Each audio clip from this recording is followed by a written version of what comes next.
ससुराल हम कैसे तोहरा दुआरा अइबहु। ए भोले बाबा पगली छोड़ा गइली ससुराल हम कैसे तोहरा दुआरा अइबहु। RK recording studio Madhopur.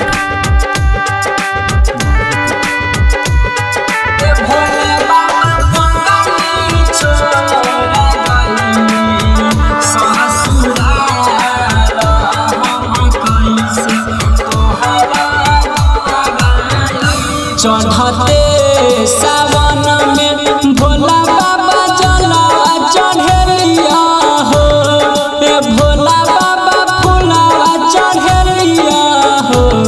ए भोला बाबा पगली देला कही दिला पर छुरी मार हम कैसे तोहरा दुआरा अइबहु।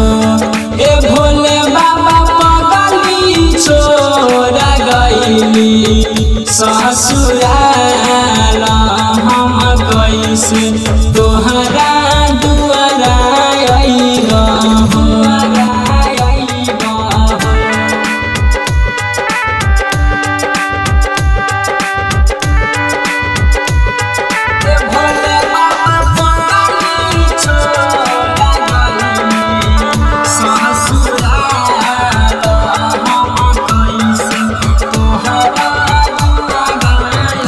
कहे रमन जी भोला बाबा दुख बड़ा देल हो।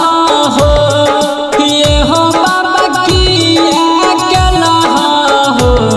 ए भोला बाबा हमारो न जनमा तुम मार हम कैसे तोहरा दुआरा अइबहु। ए भोले बाबा छोड़ा गइली ससुराल हम कैसे तोहरा